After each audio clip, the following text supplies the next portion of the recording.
Maybe I have to start webinar. Okay. Okay, so we're all being recorded now. Maybe. And also, Betty made some, Dominique cannot. Dominique is doing budget work up here. Oh, but she's given me a report this morning. You guys see me and hear me now? We can hear you, we can't see you. That's so weird. Wait a minute, let me Can see. you see us? Yes, I see everybody. Yep, We're all dressed up in gowns, right? I do. Your sequins look particularly fetching, Rosalie. You look really lovely. And I like the tiara too. I'm looking a little blue. I wonder why you can't see me. That's very weird. I've got my camera on. How will? Oh, now we see your whole face because you're talking. Nice. Okay, beautiful. Is that better? Nice. 50-50. Nice kitchen. Thanks, Brad. It is a nice kitchen. You don't have your jammies on. The only problem with this kitchen is that it's not in Gloucester. Yes, indeed.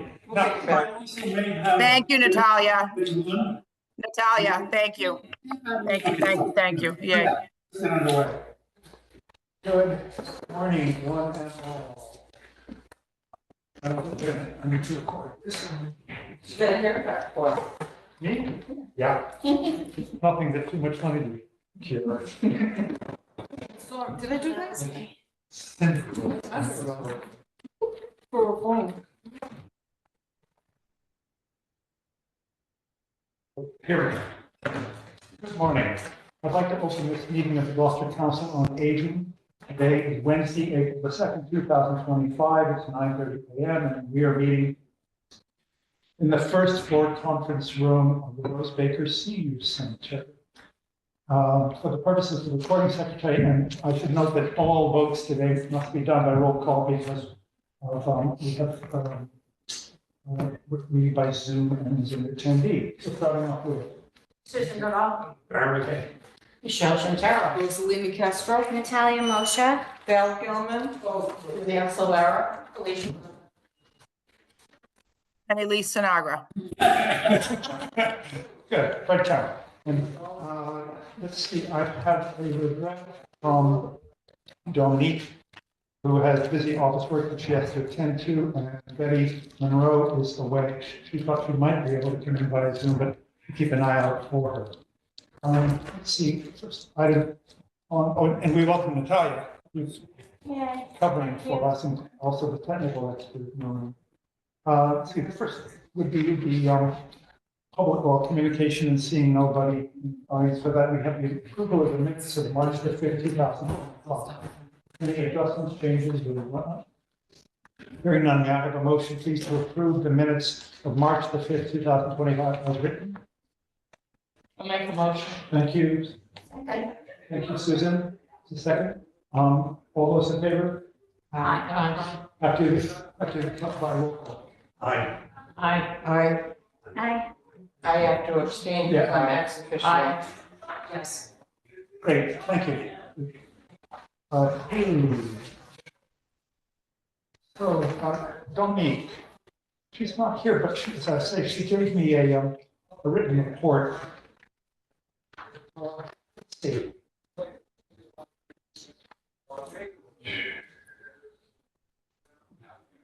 They will be holding public hearings on April the 10th to bring on new septic and rental regulations that I am working on, and they're remarkably comprehensive. It's really a great improvement. A lot of hard work, many hours. So what's happening on May? They're just approving. No, they're being brought forth for public commentary. We are working on planning for the opioid RISE grant kickoff, and I was unfamiliar with RISE, so I printed out what we thought it's an independent funding source specifically focused on the issue of substance abuse and prevention of overdose and whatnot. Sizable grant and health department will make good use of it. Let's see, we are planning a citywide communication on the importance of septic system compliance. That's as much having to do with the maintenance of the on-site septic systems that people are required to do, but a lot of people are falling behind.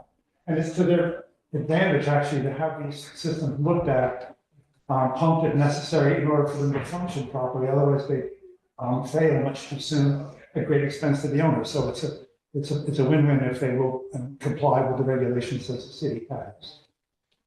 And you can tell I've done what I thought. My life.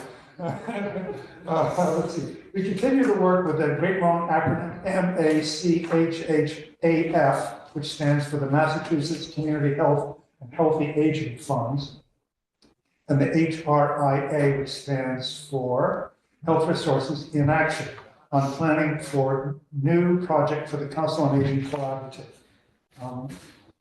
And we are bringing the fee changes to City Council to be sure we are covering costs of work delivered many years since any adjustment has been made on the fee for service. We have to get some sense how long it takes to plans, make site visits and things of that nature, bring the fee into a closer standard and try and meet the expenses for the department.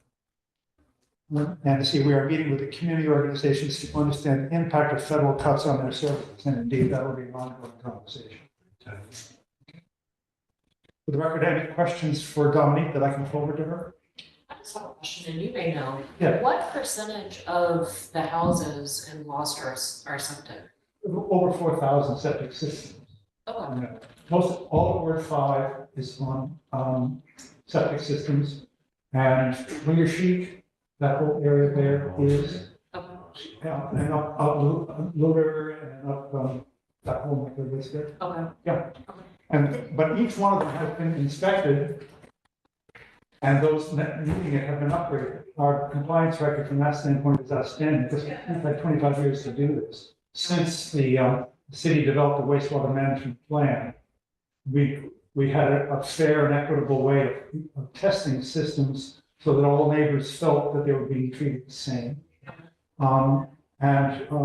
What they did, they moved 50 feet up from high water line and tested everybody.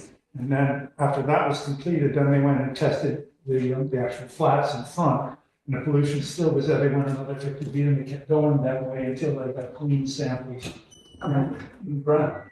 A lot of people upgraded to the latest technology at the time, and as time has passed, systems have gotten smaller, simpler, less expensive, and more effective. Yep. So now the health department is now focusing more and more on nitrogen reduction, yep, which has an exponential effect on improving the waterways. But we're one of the few communities, for example, where we can take steamers out of the flats and send them directly to market. They don't have to go up to Newburyport to be flushed anymore because they're so clean. And I can remember out in front of my house, I'm sorry, I'm getting off on a tangent here, but where there was clean, alive muck, about 8 or so inches deep, so you can go out for food, to get mussels, and now children play in the sand at low tide. It's just astonishing what 25 years has done to a group like this. So can we come to your house and do festinas? Absolutely. Never permanently. Can I ask, I was on Atlantic, whatever it is, street or road that goes to Winkershire. Yeah. And they're putting in water and whatnot. Are they also putting in sewers there? No, just water? Putting in sewer in Gloucester is enormously expensive because of the grant. It's something like $40 million bringing it down to Washington Street. I mean, it's stunning. That was phase 1. So this is just water and they're doing, okay. Yeah. And also maybe drainage, street drainage and things like that. But are you on septic or are you city? When I retired from the health department, they created a position for me as an advisor for the septic review subcommittee, which is something I started a long time ago. But since that time, we have Dave Sargent, for example, who's a wizard, who comes to all the meetings. And so those meetings are really useful for engineers to come to show off new technology, as well as homeowners can bring plans to get a general sense of what the Board of Health thinks of the quality of the decision making thus far in a project. And usually there's now attendance sufficient. There are 3 members of the Board of Health who attend septic review meetings, which are usually during normal business hours, not afterwards. So that variances on local regulation, Gloucester has a whole set of local regulations that are a bit more stringent than Title V because of our geology that we have to account for. They're able to give variances where it's appropriate in order to be able to move projects along, whatnot. A lot of people come without an engineer or without a lawyer, just with what they've done for research online and come in with general questions. Also, people who want to expand on their existing properties, what do they need to do in order to be able to accommodate the updated subject regulations, which is another reason why Dominique took such time and effort to get really the department to focus on consolidating Title V, Gloucester regulation, eliminating old regulations that apply to old technology and melding the two together. One side being Title V and the other side being Gloucester reg. So it's much, much easier for petitions and whatnot to work for the city. Fred? Yes. May I just want to ask an unrelated question. I'm just wondering, the tech all seems to be working well. Natalia's got a gazillion things to do. Are you guys okay if she goes and does what she needs to do, but then kind of stays close by just in case? Sure. Okay. Okay. Are you good with that, Natalia? Yes. Because yeah, I'm picturing her sitting there just thinking of the 27,000 things she needs to be doing right now. But you know where to find me. Just, yeah. Thank you, Natalia. Yeah. Yeah, still 2 participants, so. No Who's the download. second? It says the host, this room, and then in lease, but I just want to see if So Dominique. Lisa isn't a member of the board, No, so we don't have to do roll call. we don't. Do you need No, me for? okay. You only have to do roll call if a member of the board, the voting board is on Zoom. Thank you. Right. Thank you. So. Thanks, Natalia. Yeah, it's interesting, though. It's good to know. Yeah. Oh, I should also say, one of the great innovations that the city did, working with the Mass Department of Public Health, they developed an interest-free septic upgrade loan fund. There's basically a bunch of money, and when it's exhausted, we let them know and they refill it, and they've done it now for 25 years. It enables people not to suffer a financial hardship in order to be a good citizen. And it's worked wonders, because there were people who came practically in tears because the only money they could set aside were their kids' education funds. Was that the betterment project? That idea, yeah. So that we created this thing, and it works. It's a dream. It's wonderful. It needs, obviously, people fill out a needs form in order to be able to apply. And for those who are really strapped, people on fixed income, there's simply a lien put on the house, and when it gets sold, that's the time for paying for the thing. So that people, again, it's expensive enough to live in the city, but if they find that their systems are failing, we still have those that we're working on, who live farther inland. For example, the pollution that was showing up at a Good Harbor was traced ultimately way inland to some systems that were failing. People who clearly were not in a financial position to spend $40,000 in equipment system. And so, but they were unaware. They were unaware of the septic loan fund, which it had kept them quiet for all this time. So. Fred, if someone lives in the Lanesville area and they need a step system, does the city pay for that? No, I'm sorry. Yes. It does? Yeah. Okay. Yeah. Yes. Yeah. Because it's a city. That's right. Step And the system. city also has a company that they work with that I've only used them twice in 25 years, but they come right away in order to do the maintenance on the system as well. Yeah. You do have to pay from going from the street to your house. Is that Viola? Yes, I think that's right. No, I'm sorry. Viola's is wastewater treatment. It's somebody else. Pardon me? Yeah, solid wastewater treatment. Yeah. You have a separate contractor that handles from the street end. Yes.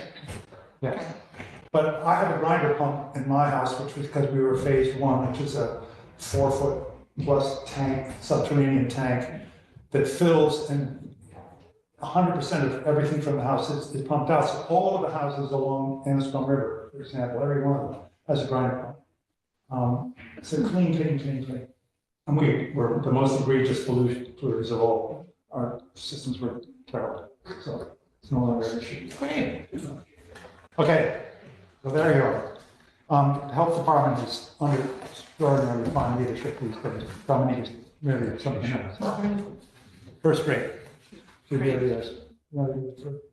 Let's see, Arena is not here today, so we'll pass on that. Cape Ann Transportation for Felicia.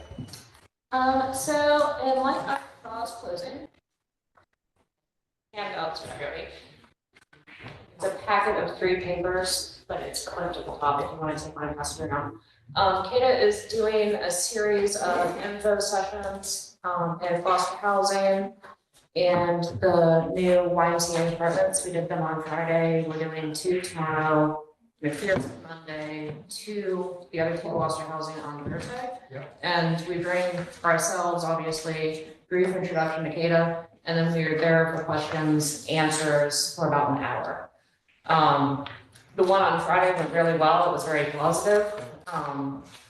We're actually talking about maybe May, June, July, doing a more formal travel training where, we'll have a list, a sign-up list, and we have people, sign up, and then we'll bring a bus and we'll fake a bus trip so that people can actually use the bus kind of in real life to get to Market Basket or get over to Shaw's slogging shop. So we are working on that. We updated our bag and cart policy. Thank you. You're welcome. The 3 is huge. 3 bags. I sampled the other RTAs. There is another RTA that has a 2-bag policy still. Handful of RTAs have the 3-bag policy. Handful of RTAs have what you can carry on in one trip. Some of our vehicles, if you guys get on them, we don't have a lot of people on them, which is fantastic. Yeah. If you want to bring on a whole bunch of stuff. The Business Express, which is the bus that goes by the housing authority locations and up to Market Basket, because of where it goes, I am limited in the size of the vehicle I can use on that bus. Yeah. So I cannot have somebody getting on with 4, 5, 6 bags, because if I have 10 people on the bus with 6 bags, I don't have space for the bags. Yeah. It's a capacity issue, which we will actually run into. So we think the 3 bags is reasonable. We have a formal small cart policy. You can bring a small cart on the bus. It can remain open as long as you can get it out of the aisle. And that's a federal regulation. That's not a CATA rule. It needs to be out of the aisle. If it cannot be out of the aisle, you have to empty it, fold it, get it out of the aisle. And you can request use of the lift or the ramp to board the vehicle with your cart. Fabulous. Felicia, where do they store their bags in the cart, in the back of the bus? No, they're gonna, the bags you need to keep with your person, That's hard to do. It's hard to have 3 bags if you have a full bus. which is Yeah, that's hard. kind of what fed into the 2 bags, thinking most people have 2 arms. Yeah. It's easier that way. Yeah. But you do run into the issue that, Market Basket will put one thing in one bag and suddenly you have 20 bags with one item. The cart, you need to kind of shove it in between the seats. So this will slow down people getting off the bus, but your bus drivers are all attuned to this, so it's okay. Yeah, and we Will had you be conversations. adjusting the schedule of buses? No, we had conversations with not all the drivers, but a lot of the drivers. More reasonable drivers. And a lot of them are already doing this. Yeah, definitely.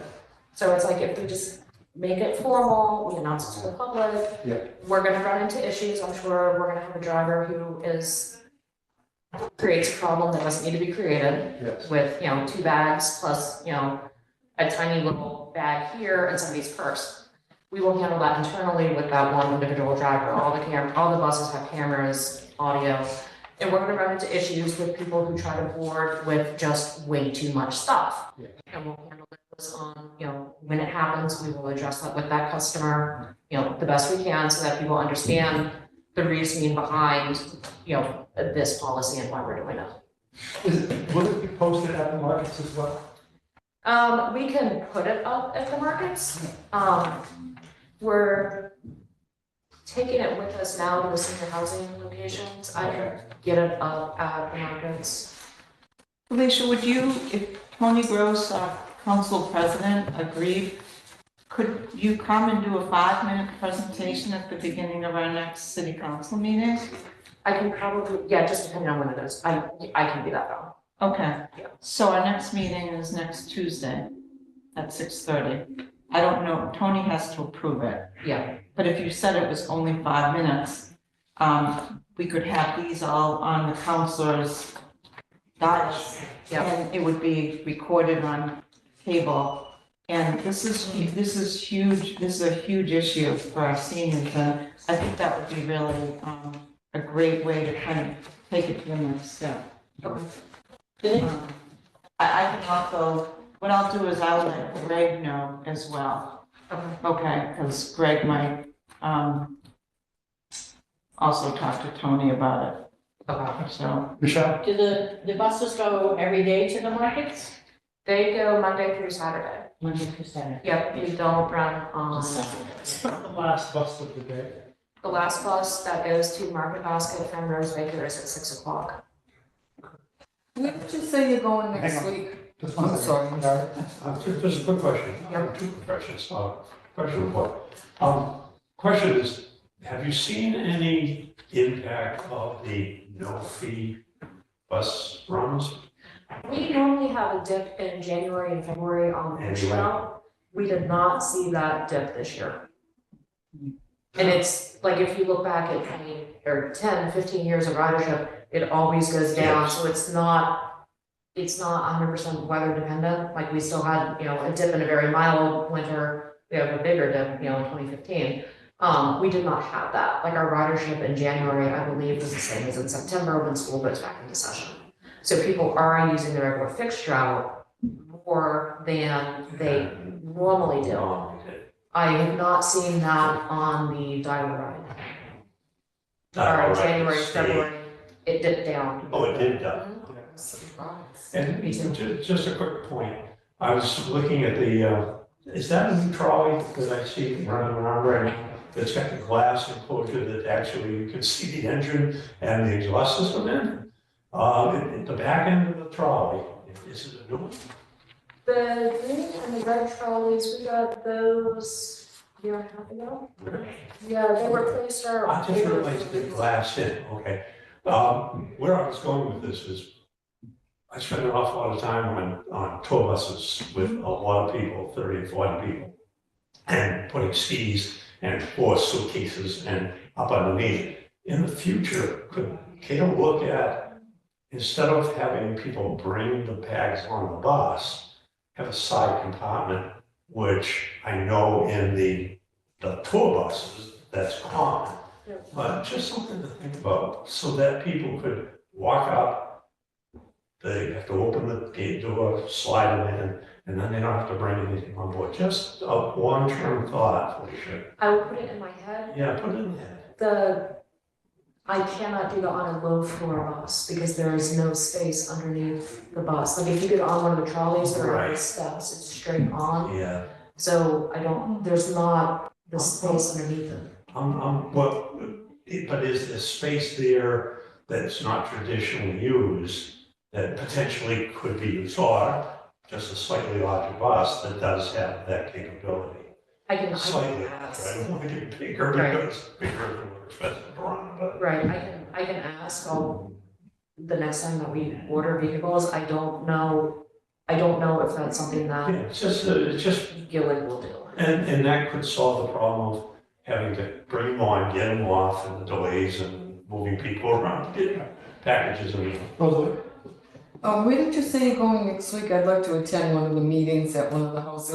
We are going, I can get you the schedule of where we're actually going tomorrow and Thursday. We're doing 2 Gloucester housing tomorrow, the other 2 on Thursday. On Monday at 2 o'clock, we're gonna be at McPherson. I'm gonna be on the bus. Elise? Let me, First of all, Is it okay? yeah, that's fine. Let me, Jackie is scheduling all these because I cannot handle it right now. I will find out where we're going tomorrow and Thursday and I will let you know. Elise? I can call Jackie. Felicia, thank you so much. I mean, this is just hearing the change, the change to the 3-bag policy. It just makes me so grateful that we have a regional transit authority that really can show the flexibility and the responsiveness to what the community says it needs. So thank you so much, Felicia. And also I wondered on the carts, the specific type of cart that works best to meet those federal requirements, that it be out of the aisle. Do you think there's any usefulness maybe to me putting something in the newsletter about it and showing a picture of that specific cart and saying, you know, this is the one that works that you should buy if you want to do your grocery shopping with a cart on a CATA bus? Yeah, that would be valuable. I can get, Jeff is our operations supervisor. He took a cart out to the different vehicles and tested this out. Let me talk to him to see if I don't think he can do a brand name, but he can get like dimensions and we can take a picture maybe. Yeah. Like for instance, if we had a picture maybe would be great. It would be, because then people know what they're looking for. Yep. Good, thank you. Felicia, from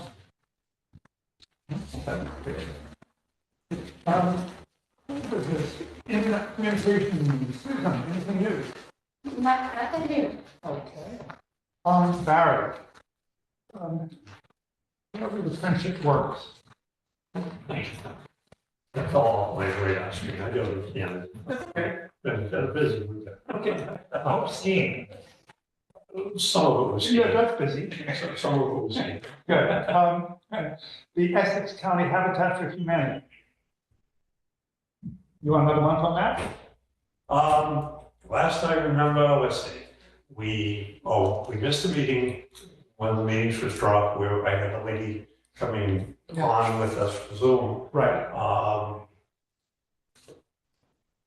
Didn't even think of it for this meeting, Okay. but for the next meeting, if you want me to ask her to come back, she was more than happy to come. Yep. But then I had to cancel her last minute. I I don't know whether she'll be quite as happy the next time, but they want to get the word out.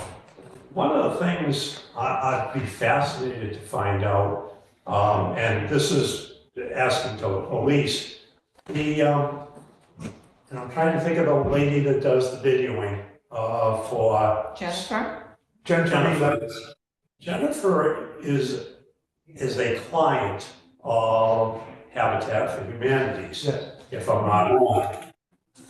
What has Jennifer thought of her interaction with Habitat for Humanities? And I don't know. she'd be I don't know willing if to you want. share it with us. I don't know if you want the honest answer to that, Barry. She's had some real frustrations with them. That's, and I'll leave it at that, folks, waiting around the table. When you look at Habitat for Humanities, they're a wonderful organization, let's face it.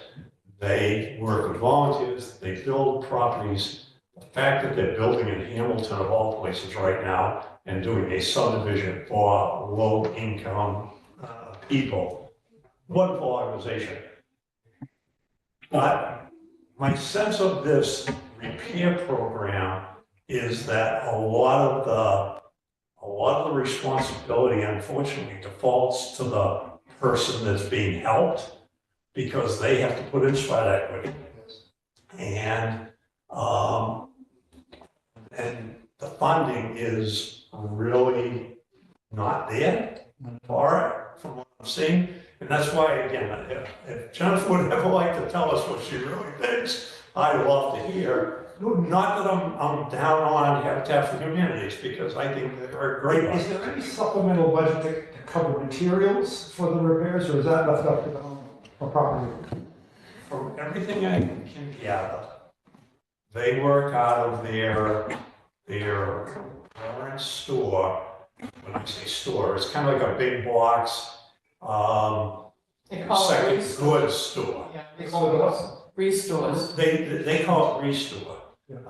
It's a restore in Lawrence where they get a lot of donated cabinetry. They get a lot of donated housing supplies that a contractor couldn't use after a job, and they donated it to them. And you're kind of caught there trying to find what you need as opposed to just simply getting it. ordering it because paying full price. Yeah. So there's a lot to it. I think it's valuable for us to know about it. And so in the next meeting, I'll just invite her Please do. and I'll let you know that she's coming. Thank you. Okay. Barry, can I also just say, I just want to kind of temper my last statement a tiny bit in that Jennifer Lee had I don't know if you remember, that there was a really bad storm and she had a tree fall on her house. So her experience, and I think the emotionality of that, of having a tree fall on your house and like having she wanted to be made whole. She wanted her house to be made to be like it was before. And when that couldn't be the case, then she wanted some things that were the next best thing. And so I think that her experience with Habitat, the ways in which she got a little frustrated or disappointed, were because her situation and the way it works with their model, with their program model, and the way they use like that restore store to get their goods and stuff. I think it's a different animal. Still worth talking to Jennifer Lee about and maybe giving her the chance to address the board about her experience. But it's still a little, I think I've got to imagine that it's a little bit different when they're working with someone in a situation like hers, where she's just dying to get back home because she's still not back home, and she's dying to get back home and had to go through how emotional all that is to have lost things to that tree falling through. So I think that the regular way that we would want to promote the services that they provide would be, if I understand correctly, would be the services that are more intended to enable people to age in place, and the kind of, I need these stairs to become a ramp, or I need this lift chair installed, or I need these bars in my bathroom installed, and stuff like that. So I just would imagine that would be different. So maybe we could ask that. Maybe we could find somebody who's used them in that other way for just the home modifications that are needed for aging in place, and maybe hear how that experience is, because I'm betting Jennifer Lee's, just because of her situation being so different, might be a different experience. Thank you, that's fair. That's it. That's fair. Okay, questions on this subject before we move on? Cool, let's see. Elise, anything to do with remote programming? Not in the way that it exists on the agenda. The agenda, mentions the efforts that we had talked about a long time ago and continue to talk about, and try to get some stuff going on with like Lanesville or Magnolia community centers.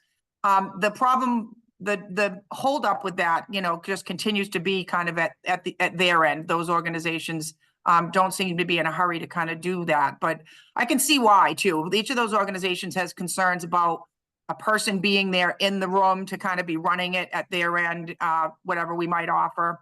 We got to work on kind of solving that problem, or working with them to solve that problem. But in the meantime, I've identified one of our most popular exercise instructors, Marilyn Arnold. She teaches in person. She does a yoga class.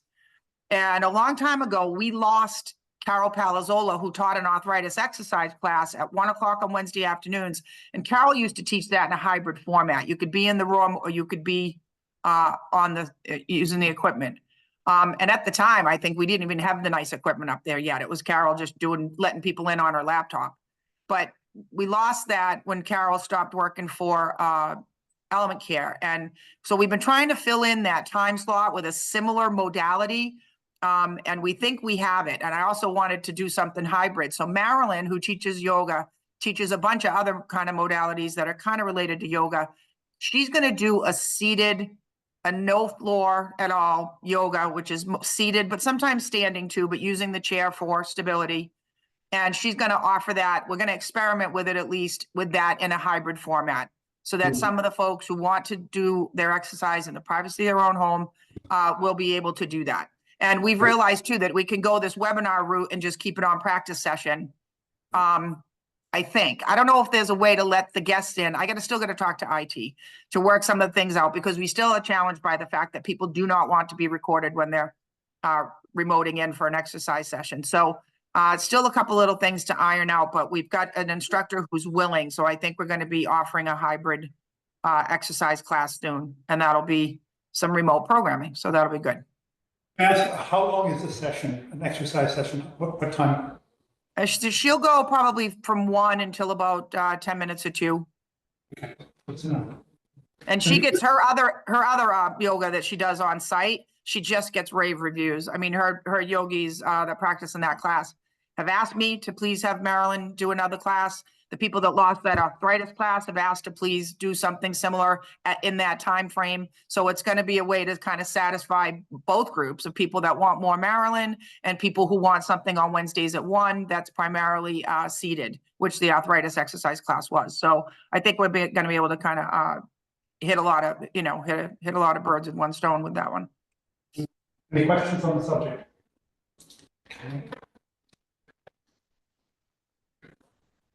Comfort Meals program.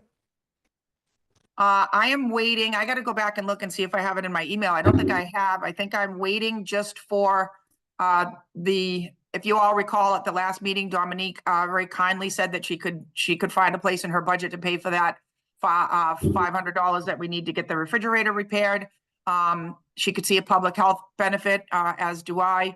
So she, we've been in contact. I've gone back and forth with Danielle, who I believe is an admin over there. And I'm waiting for Danielle to send me a PO number to call the vendor. But I think in the meantime, I think Danielle might have just eliminated the middleman and called the vendor herself. I need to check back in on that. But the only thing left to do is, get the vendor to come in, and that is nigh. We're going to be, that'll be soon. And then we'll be able to go to the open door 5 days a week. Great. Medical rise program procedures and guidelines. That's going well. Suzanne, I asked Suzanne to get us some policies and procedures and guidelines for that program. She gave that to Rocco in her office, and he did a fine job getting us back a set of guidelines. I tweaked him a little and sent it back to Rocco in some places where it was kind of clear that he didn't understand the exact kind of way the program worked. But I did tweak him and he said, yep, that's fine. And so we've been implementing those. We've been put that into place where we have some trip limits, so many per month, and just some ways. And people so far have been understanding when we tell them this is a limited resource. And when one person has, needs on an ongoing basis needs to go to the doctors, 10 times a month out of town, we just can't do that. We can't serve one person that well at the expense of serving many people who just need the service now and then. So, and people have been understanding of that, the ones that we have now been telling that we need to limit the frequency of our service to them. Could you send that around to the members for me, please? The guidelines, yes. Yeah. And Felicia, do those guidelines run afoul of anything in your grant that's now paying for that? No, because it's the grant's designed around. It's the senior medical transportation program that we've been running. It's just a different funding source. So it's council on aging rules because it's your transportation program. We're just assisting with the funding piece. Good. Okay, I'll get those guidelines out to everybody. And then when you have another look, you might, if you see anything that that alarms you with regard to the funding source, then just let me know. The one question, can I ask a question on that? Are you filtering people or are you asking them about their Mass Health PT1s? Yes. Okay. Well, actually, since we lost Danae and since it's just been falling a lot on Michael and Natalia to arrange those rides, I don't think we're doing that right now temporarily. But I have some good news about that I'll provide in my director's report, and then we will be doing that again. Okay. See, seniors on the go bus. Okay, the bus is going well. In April, we have 2 trips. Monday, we're going to Walmart, and then we're going to Putnam Pantry for lunch. Yep.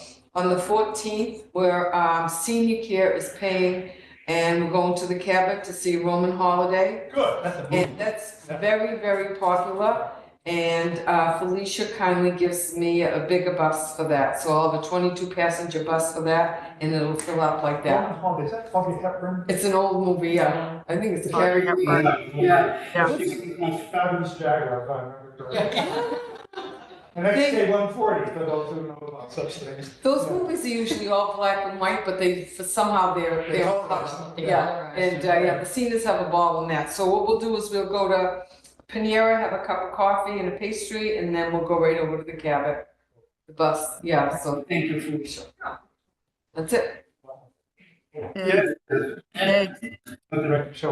I just can't imagine how fun it's going to be on a bus with about 22 people and just have that day, be able to go and have a coffee and a pastry and go see this awesome movie at a cool old old historic theater. So bravo, Rosalie. It's just such lovely stuff. Thank you. Let's switch jobs that day. Yeah, I'll go on the bus. Okay. Okay, I think that's the day of my budget meeting.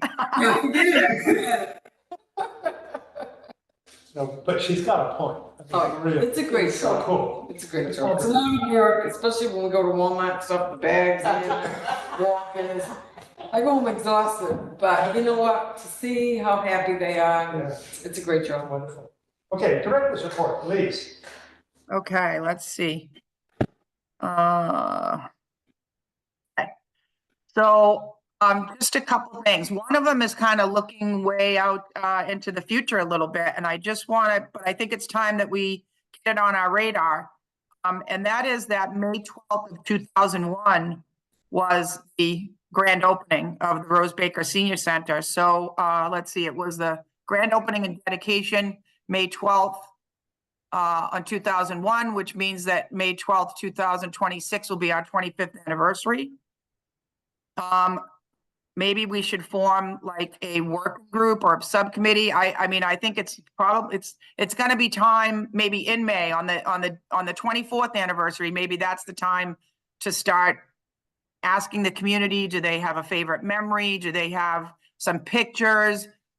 Maybe work with the mayor's office to see if we can loop Pam in to help on what kind of, to form some kind of, you know, consolidated over, you know, really well thought through like PR plan around it.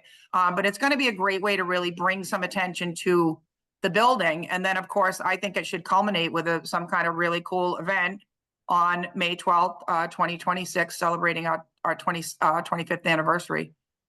So that's one thing to just start thinking about. I just wanted to let the board know that, you know, we've been all asked to submit level funded budgets and find ways to even trim if we can. And I'm inclined to I'm going to try to go for an MCOA service incentive grant. It's called a SIG grant. They also call them field demonstration project grants, but I think we have a good chance of getting that. And that money, I think, would be sufficient for us to do the rebranding the way it needs to be done. Because the marketing budget line item I've been getting just hasn't been big enough to do that task justice. I think with this year's marketing budget line item, I'm going to be able to get some postcard mailers out saying, hey, come see us. We're having some fun down here. But it hasn't been able to really take on the task of truly rebranding the place, and the you know, the marketing we'll need to do, the new signage for the building, not only just crafting a new logo, but really making sure it's a cohesive brand identity. So I think that SIG grant is going to be able to do that. And the Executive Office of Aging and Independence, which used to be the EOEA, the Executive Office of Elder Affairs, so they just rebranded to get elders out of their name. And when they invited all the COA directors to be in on a big web phone call, a big Zoom like this, they all ended that meeting with encouraging us to all do the same. So it's from the top now, from the state, that they've encouraged the councils on aging to rebrand, get the word senior out of our names. So these SIG grants, I think, are gonna, you know, they say right in this like 3 different pots of money, 3 different categories, and one of them clearly states that it can be for rebranding. So, and we haven't gotten a SIG grant before, so I just think that we have a good chance of getting that. So I'm going to be working on that. I think though that opens up, they put out the official guidelines and open it up mid-April, and then it's all the deadline is like mid-May. So I really am just hoping we can get that money. So that's that. Wait a minute, I've got my note here. Is this where it's appropriate, Fred, to give a little bit of an update on progress with the formation of a new support group? Yes, please. Okay, so I had a very, very productive meeting with Kerry McKenna. I had invited all of the people who had expressed an interest in forming a new support group, and those people were Mindy Nicastro from Cape Ann Savings Bank, Shirley Conway from the senior adult unit at the hospital, although I believe Shirley's retired now, but doing presentations for the Alzheimer's Association, which we have one coming up. Safathia and Kerry. So I invited four to come at 4 o'clock in the afternoon. Safathia asked that we move it up to 3 and then didn't make it to the meeting. So, but Kerry and I sat and had a very good productive discussion. And I told Kerry what I have been told, which is that I can't, of the things that I can and can't do, like we identified somebody who's got some expertise in filing the paperwork to get a 501c3 off the ground. I can't ask him what he'd charge us to do that, but Kerry can, and Kerry will. So Kerry, now I told her the whole situation of what we need to do, what our immediate task is, form an executive committee. You know, the executive committee needs to start talking to some other folks who would be, you know, really great on the board, have an attorney, have somebody with some deep fundraising expertise. Sarah Groh has told me that if I can't find somebody else with that deep expertise in development work, that she would be our person. But she said she's got a lot on her plate and she really hopes I can find someone else. So I'm going to try real hard for Sarah, but she's going to be there for us if we need her. Kerry took a look at a bunch of stuff that she found online, and she thinks that we don't need to ask much of the person who we can hire with the expertise, who happens to be Farrell, Jennifer Lee's partner. He's done it quite a few times, Jennifer said. So she's going to meet with Farrell, but she thinks she can do a bunch of it. She said it seemed like some work, but pretty straightforward.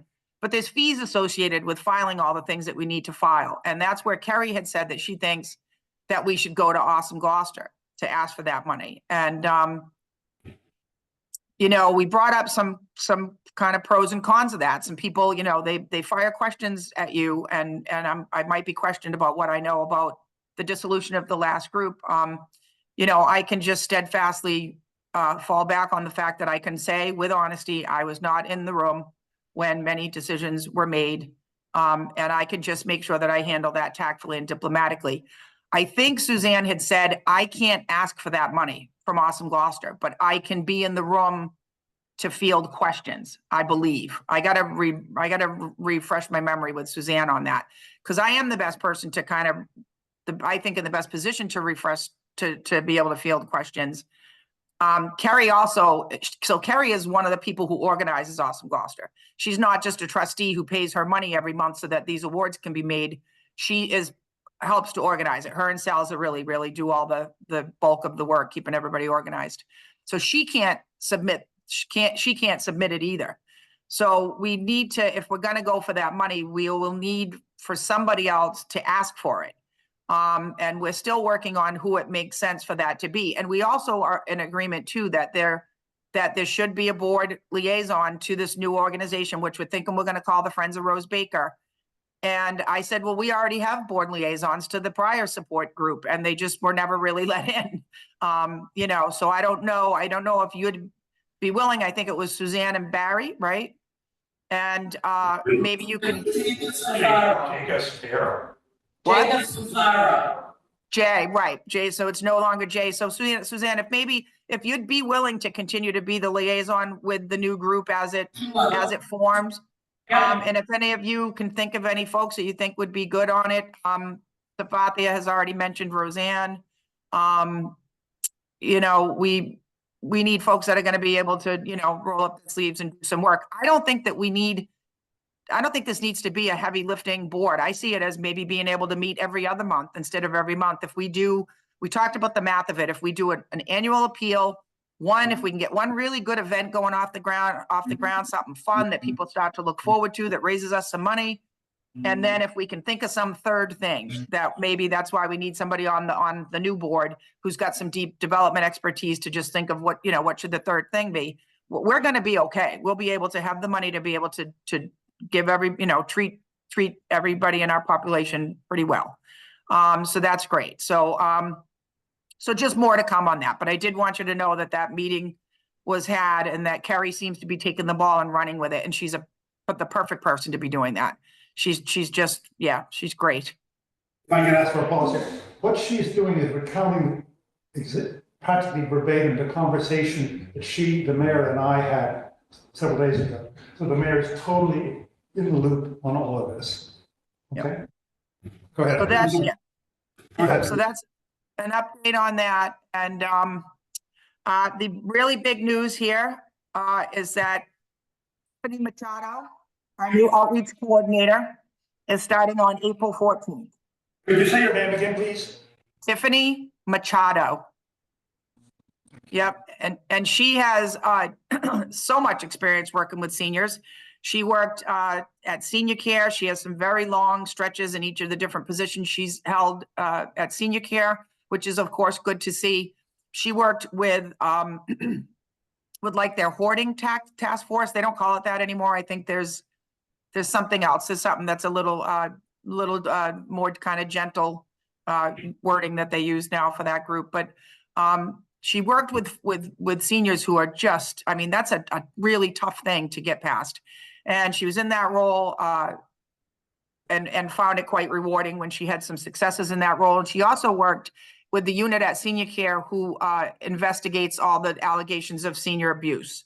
So when someone makes an elder abuse complaint through the state or just through senior cares, either way, it ends up at senior care with their whole investigative unit. And she was part of that team right under Renee Carr. And Renee, I don't know how many of you know Renee, but Renee is, she's not fooling around, man. She's a tough, she's, you know, great, but she's a tough woman and well warranted in that role where she's investigating that kind of thing. And Renee couldn't say enough nice things about Tiffany. So, you know, she has other senior serving experience and some experience in the hospitality industry, which I think makes her perfect for this environment. And she just seems like somebody that Natalia and I both agreed that we would work with very well, and that she'll really just click with the team personality wise and everything. So, so we're very excited to get her started. I'm going to reach out to Julie. She did offer to come in and spend some time with the new person, and that gets us Julie back in the building, which we love. So that'll be great. The other new hire, the new part-time admin person, we have her chosen. We have HR completed reference checks and said that they got 3 outstanding references on her. And I don't know if I'm at liberty to say the name until they made the offer and she accepted. So I don't think I can. I had email exchanges yesterday between Holly and Valerie, going back and forth a little bit about how to pick what number to use to make that offer. And I'll finish up those discussions today and make sure that HR is empowered to reach out with that opening offer. But yeah, that's gonna be 19 hours a week. And that's gonna be the person who's gonna be kind of own the medical rides program, Felicia. So that's when we'll get back to screening people for eligibility for the PT1 program and getting a more consistent, you know, procedures around that, because right now it's just kind of, we're just trying to hang on and make sure the rides happen. So that's going to be really good news. We're going to be full staffed again, and that's going to feel great. So, and we really, the person that we chose for the role has just got great energy, like really great energy. And I don't think it'll give away who she is, but we had one of the interview questions was something about work, you know, something that's important to remember when you're working with seniors. And she said that when she's interacted with seniors in the past in different capacities, she said something about being completely present for them, because realizing that you might be the only social interaction that they have that day. So really giving yourself to them in that interaction and making sure that she would always like remember little details about, like, you know, oh, last time I saw you, you said your son was coming to visit. Like, how did that visit go? And just really gave great examples of the care that she takes in her interactions with people in the senior population. And so I just think it's going to be a great team when we get everybody seated. So hurrah on that. And thank you to my hiring committees for both of those positions. Yeah, it's been absolutely great. And HR, as always, has been great as well. So that's really good news. What else do I got here? Hire status. Okay. And then other thing is that May is Older Americans Month, and we try to do some things that are extra special for Older Americans Month. I'm hoping that I can get, and I think I can, I'm hoping, because I mentioned this to the mayor the other day, so I'm hoping that we can get piggyback, piggyback off of some night that one of the boards, committees, or commissions are meeting, maybe in that room where you're sitting. And because custodial coverage already needs to be there, that means that staying a little bit extra for something we do becomes just this marginal little cost. So I think we're going to be able to do a pizza and a movie night. And I think May, with the weather just starting to break and people wanting to get back out, but not wanting to be too, cold or anything, it's not warm enough for an outdoor movie. But to really see folks, fill up that dining hall in the evening, we would probably have to cap it about 100 just because of the cost of the pizza. But I did find out from purchasing, because I thought it would be impossible, because I just didn't think we had a pizza joint that would invoice. But I found out that Firing Up, which is up at Market Basket Plaza and makes outstanding food, will invoice us for pizzas. So I think we're going to be able to get a pizza and a movie night going. I'd like to get something. I don't know what I want to get something that will be an exciting movie for everyone to see. Maybe, I don't know if Wicked is available yet, like on DVD, but maybe something that's just got, that has some buzz or had some buzz when it was out in the theaters. And I'm hoping to fire up that popcorn machine, Val. And if we do, to fire up that popcorn machine, we're going to need somebody who's dedicated to kind of keeping an eye on the popcorn machine. I'll be there. You'll be there? Boxes to give you too, so. Excellent. Supplies. Okay, so that will help with the popcorn machine, which is just lovely. That's so good. So I think that'll be a fun event, and we'll dream up some other fun things too. We've been talking to a gentleman who does game shows live at senior centers. So he does like, what does he do? Like, what's the one where they Jeopardy? He does Jeopardy. He does Wheel of Fortune. He does all these really classic game shows, and he does them. He brings the stuff there to have it happen live. So that might be fun too. Yeah, that might be fun. And I'm also I have to reach out. I want to try to get Jack Favazza, who plays piano, and he's with Captain Jack and the Strangers. That's his Billy Joel kind of cover band, but he does other things. And I've seen a couple YouTube videos of him. He's amazing. And he has come in and expressed an interest in playing at one of our parties. So I'm hoping to get him for the Fiesta party. We tried to get him for a previous party, but he's booked up way in advance. So I got to reach out to him like tomorrow or maybe today and see if we can book him for the Fiesta party. Because I think he'd just be great entertainment for that. And I think that's about it for the director's report. Any questions? I have a question. Yes, Val, go ahead. Can you give us a heads up in terms of what your instructions are from the mayor's office for the budget planning? What my instructions are from the mayor's office is to just submit a level budget. I can't ask for anything new, which I think is okay, because I got some new budget line items in the past couple rounds. And if they need to take anything away from me, because I still don't know, does level funded mean that because people get regular step increases and raises, does that mean I have to take something else away someplace else? Or is it just don't ask for a new budget line item? So I still am looking for some clarity around that. But if it's the latter, and the fact that people do get automatic raises means I have to take something else out, I think I can do without that marketing line item, which was like $4,000 because I'm really determined to get that SIG grant. And if we don't get the SIG grant, then I'll look for some other grants that will help us rebrand, because we really need to rebrand, and we need that to not be constrained by it being a $4,000 line item. We need more than that to do it right. So I would suggest you just circle back to Connor and get a clear overview of what it means before you start doing all the work. Yeah, well, I have my meeting with Connor and Jill and the mayor on Monday. Okay. So, and that's that meeting where I'm supposed to put some figures into Munis before then, and I'm kind of mid-process with that. But then, those figures that I've entered in are just for us to look at and talk about. And then, then the mayor's office does their thing and puts their numbers in too, which is what gets presented to the city council. But we sit and have that talk on Monday, Val. Great. Elise, I'm thinking about the mobile market and the crowds that are coming, 200 plus people come to the mobile market now. Since you were gone, it's just astonishing. And the jam in the parking lot. would it be feasible to offer the first 100 places for a start time at 10 o'clock and the second 100 with a start time at, say, 10:30, so that they are convinced that if they come early, they will not be served no matter what until their number is up starting at 10:30, and might that lighten things up in the parking lot? Is that? It might. It's worth, Logistical nightmare or not? it's worth exploring, Fred. Some people are gonna come early anyway, just because they like the social scene. Yeah. But some people that don't like the social scene and don't want to wait, they might be attracted to that. So, It's kind of like the parking lot. It's and it bingo would too. probably help the parking lot. The They parking come lot and they is, want- I'm sorry. It's bingo Yeah, too, well- right, Elise? They like to come get their groceries and they sit there and play bingo, right? A lot of them. they stay, yeah, because that goes from 10 to 11 and then bingo starts at 12:30. So yeah, they stay, they get their lunch at 11:30 and then they stay for bingo.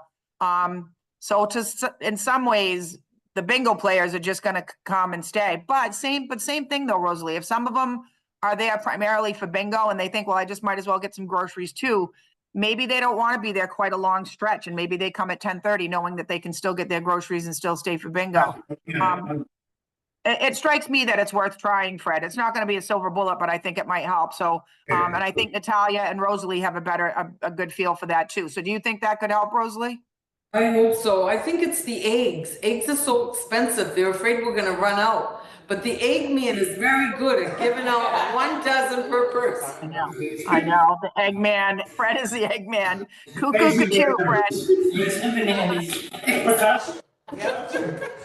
I'm still moving in this for the potassium argument, then you can shake a stick at.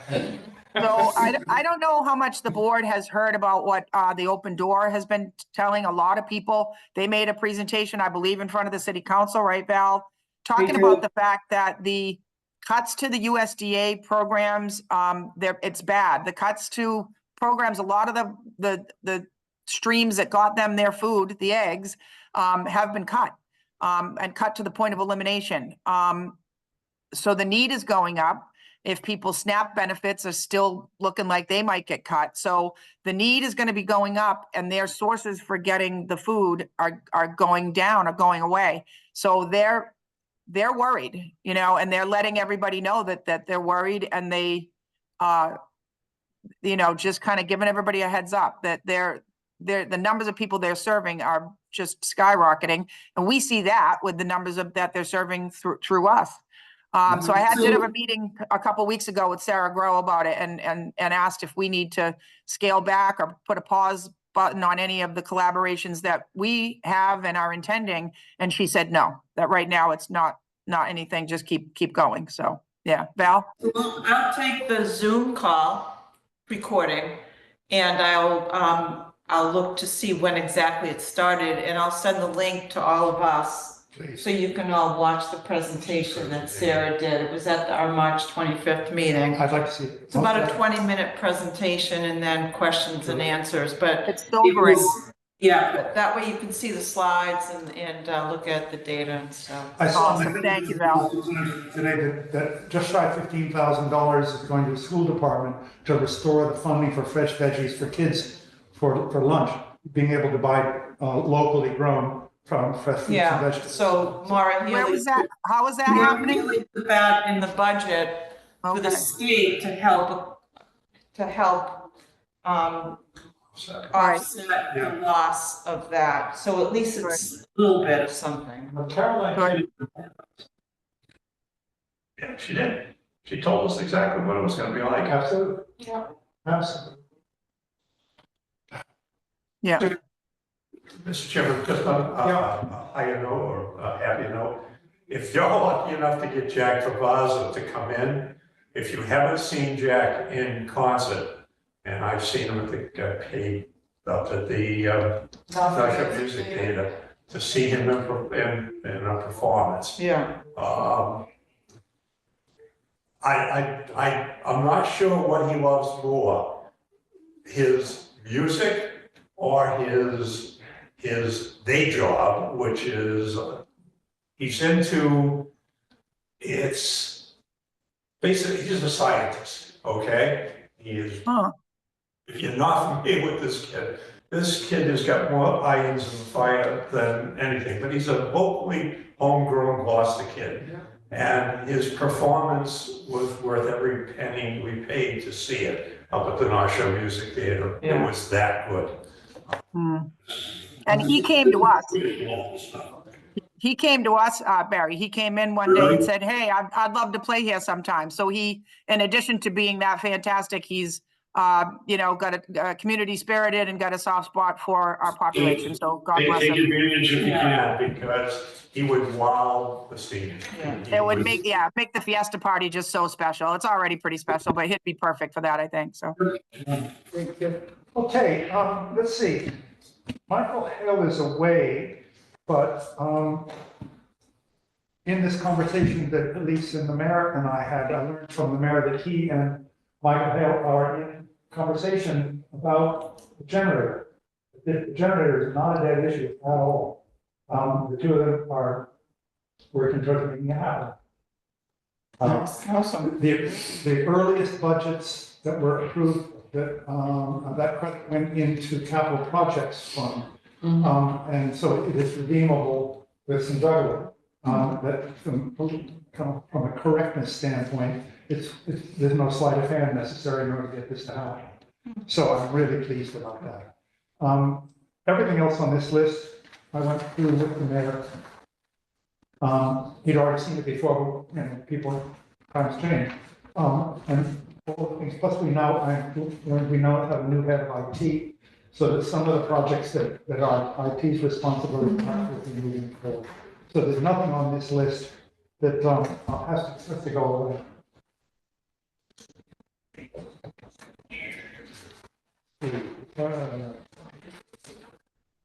Next meeting would be Wednesday. Is there anything specific that you want to say to us? You really ought to almost have a line item, make it available for you to comment. Do you have anything you want to add? I'd love you all to vote on April 24th, 2025. You bet. And I won't tell you what you should vote, but if you want to ask me, I will tell you, and I think you know what I will tell you. But it's just really important. And then we have some early voting from April 14th to the 18th during the work hours at City Hall, which doesn't create an expense to the workers because they're there anyway, including Thursday night at 6:30. And you can also go on the website to get absentee ballots and all that. So just vote. And if you can get your friends that don't have cars to bring them there, I mean, we need this. And to be fair, David Holden, an extra component to this, if we don't get it passed, is a $150,000 to $550,000 annual deficit in all the housing authorities' budget coming out of service. And that affects every single one of our housing complexes. So it's even more than just the infrastructure of the city. And if you want to understand how simple this is, go to my city council Facebook, and I have one of my recent posters, and I was always sharing it, and I so appreciate it. But I've done a post with the factual 2-page document, and I've done a recent post with the misinterpretation factual information. And the first post, I got 3,000 views and 21 shares, and with a new one with a misrepresentation, I just looked at this morning, I've got 1,600 views and 12 shares. So that information is getting out, but we need everybody to help us out here because this is a big issue for us right now. It's very important. So thank you for giving me that opportunity. You should.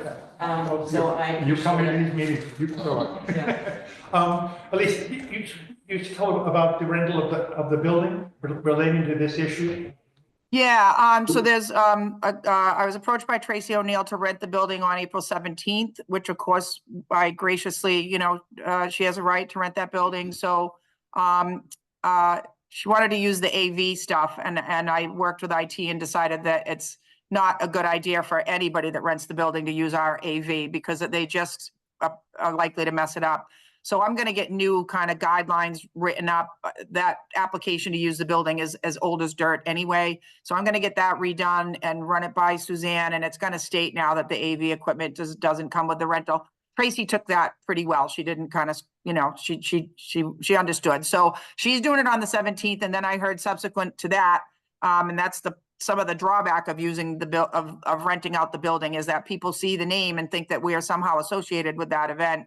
So I got a text from Ruth Pino, who was kind of like, what gives, Elise, you know? And I said, listen, the building's for rent when it's in the evening. It's not a council on aging thing. It's just people can rent the building. So she's now renting the building on April 18th to provide information, factual information on behalf of the side that she's on. So What are the hours on the 17th? the 17th are 6 to 8, I believe. There's a flyer going around. Okay, so there would be nothing wrong with us passing out our factual sheet out in front of on the public property before someone came in.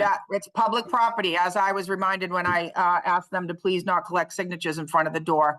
And they said, we have a right. And I said, I know you do. I absolutely know you do. But I don't want people to feel any impediment ever when they walk in this door, because they might not come back. Do you get that? And they didn't care, and they kept collecting signatures. So while we were open as the senior center. So yeah, I think it is a public sidewalk, as they reminded me, Val. So yeah. Got it. Do people pay to rent this building like that? Yes. They do, Rosalie. Yeah, it's $100 fee, and then they have to pay for 4 hours of custodian time, which is mandated that a custodian is here, and that's $40 an hour. So it's $260, which is a pretty good price for a room that size. Yeah. Yeah. Yeah. Okay, so let's see, next meeting is Wednesday, May 7th, 9:30. Fred, Yeah. may I ask that the next agenda, the May agenda, contain a line item, and if the board agrees, let's keep a line item on there on the agenda about that anniversary in 2026. I'm sorry, your voice is fading. Say it one more time. My voice is fading. I've never heard that before. No. The speaker is fading. Can we have an agenda item about the anniversary on May, whatever it was, May 12th, 2026? Yeah. That's right. Anything to go on the agenda? Yeah. I've been noticing that the Gloucester Times is trying a little bit harder to do more local stuff. They are doing a great job, but they're making an effort. And I thought it might be an opportunity for us to get them to run a Rose Baker happening item on a regular basis, like and pick up something that's special for that month that we get them to, from the newsletter, get them to put that in on a regular basis. And I just think, we ought to talk about it. Okay. Let's see. Can I just add something? Just a housekeeping? Felicia, if I go over to your location, can I get 10 of these to put on the counselors' mailboxes Yeah, at City Hall? Yeah. Okay. Yep. I think I'll do that. Do they have these packets available? no, I built these, this morning before, but if you come over today, I have copies that I will print of this, Okay, and I can package them for you. okay, great. So Yeah. I'll come tomorrow to get it, just to Okay. give you a little bit of time, but that would be Okay. great. Yeah. Because if Tony says no to you coming to the beginning of the At least they meeting, have the information. at least I'll be able to put this on everybody's, and Yep. I'd like to post this on my city council Yep. website. Yep, Do you have PDFs of these on your CADA website right now that we can I should grab? have had one that was posted at like 9:30 this morning. Okay, I can email them over to you. I will just send them to you. I'd rather have the PDF, because then I can put the link on my face. I can do a screenshot on mine, but then I can include the PDF. Yep. Because you're hosting it on your website. And that's yes. more helpful. It is, So it's actually if you sends could them just to our give me website. the PDF. Yep.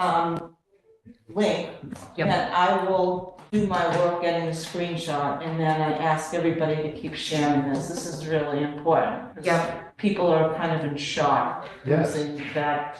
I I used to still shop are. there Yeah. all the time. I mean, I do my big shops at Market Basket, but, you know, my little shops, it was so convenient for me, and Same here. I knew all the workers, and it was so easy for me to get in and out, and I don't even I'm not even, you know, in that area, so I can't imagine For what it's North like. Gloucester, it was just really easy. Yeah, I just can't imagine how people are feeling that are just used to. And the loss of exercise too. Yeah, but this is really great that you got this out, and I thank you so much, Yeah. and what I will do is, in discussion at the end of our city council meeting, if you're not able to get on the agenda, Mhm. I will remind people of how important this is Okay. when we go around at the end of the meeting, Okay. okay? Anything further before we?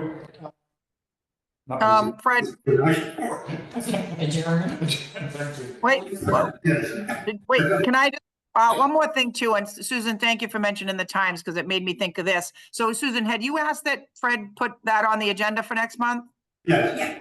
Okay, so another thing too, yesterday I was supposed to have attended, I had to reschedule because of the car trouble I'm having, that's keeping me from being with you right now, but 1623 is having an intro to podcasting workshop that I have rescheduled now to May 1st. They had an idea that Eric had called me about, and it was in the newsletter a couple months, asking people if they might be interested in being in a podcast by seniors for seniors, maybe focusing on people's stories and stuff like that. So a couple people did reply, and they're going to those workshops, and that, you know, that might be happening but also I kind of think I could picture a podcast I could picture maybe me specifically having a podcast where we talk about like issues in aging with stuff that's, you know, with interviews with like a Shirley Conway, or with interviews, you know, just with some more informational stuff, and hopefully a little bit of fun.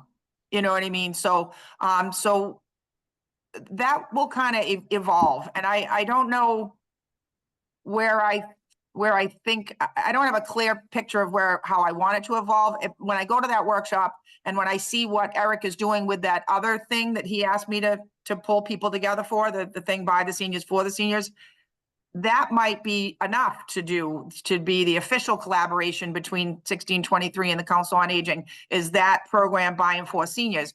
But I also think too that there could be something else that could be a little bit more, I don't know, like a little bit more active, a little bit more about some fun things that you can still do. I mean, I ought to see a lot of live music, and so there is a part of me that might also be interested in just doing a podcast that's just me talking about the fact that I'm 60 and this is the kind of stuff I do, and here are my friends, they're also 60. We're going to do all this great stuff, and maybe also talk about some of the, you know, the issues that we contend with as we are aging and stuff like that. It would be definitely focused on the age group and the issues that we kind of deal with, plus some fun things.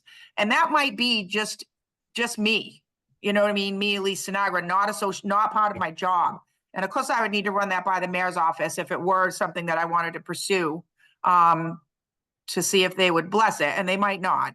But I would want the board to know that it's something that I'm thinking about too, is just that or the thing with me could turn into the thing that is the actual official COA, I do this for my job, podcast kind of thing. It could go either way, but. You know, and just to follow up on that thought, it wouldn't be bad for you to say that you can now be a member here if you were a member of, you know, and then describe all the things that we do here, because I think that there's still this fear that you've got to be old to come here and it's not a good thing. And it's like, this is a vibrant, awesome place, whether you want to do art or Zumba, you know, I mean, anything that you want to do. And I think you could self-deprecate and just say, these are all the things that are really cool. So come down and give it a try. It doesn't, it doesn't cost anything to come down and just experience it. And it's a vibrant community and, you know, Right, it's time that we get out of our houses at Right. close over. Let's go and be fun with people and have the social interaction, because the world right now is a different place since COVID, and there are too many people that are just doing this all day, and it's just dangerous, and it's amazing how much happier I feel when I'm out and about doing normal things again. right. Anyway. So I agree, Val. And that's what has me interested. I think that the show that Eric proposed, by and for seniors, focusing on people's stories, that's great. But I think that there could be another podcast that could focus more on, you know, having fun, you know, getting out there and look, you can do all this stuff at the senior center. So something like that, if there's enough, and if 1623 likes it, maybe we have 2 podcasts that are, you know, there's that one that they kind of run by and for seniors. And then there's one where I'm the podcaster talking about what happens at the senior center, or maybe the fact that there's reciprocity. Let's go to the Beverly, you know, let's talk to someone from the Beverly Senior Center, and talk about some of the things that you could drive to Beverly and go do. And so there's a lot of opportunity there, but I'll be going to that workshop on May 1st, and hopefully we can get at least, you know, one, maybe 2 podcasts going. You could tie that also in with going to the Y for exercise. Exactly. Yeah, today on the podcast, we've got Arena talking about all the great stuff that you can do up at there. So, yeah. Thank you. Ready for motion to adjourn? I can't make it. Motion to adjourn. There you go. We're all ginger. All those in favor? Aye. Thank you. The time is, Thank you, everyone. Thank you. Thank you so much for letting me zoom in. You give me all these, Because they're all different. because in my city council meeting, and it's like about a 4th hour, if I can grab like a piece of candy. And these are good ones. what is Carrie's last name? McKenna. Chamber of McKenna, yes, Carrie McKenna. She's, Jim McKenna? Was she involved in the chamber? yeah. She worked for the chamber for years, Suzanne. She was their events person, and she's a crackerjack at it. Saturday, and I know it's early, but I'm like, I'm gonna get Was she related to Jim? And so I had, I don't think so. Pray for my car, you guys. Pray for my car repairs. Cancel this? I'll tell you. I don't know. I can figure it out.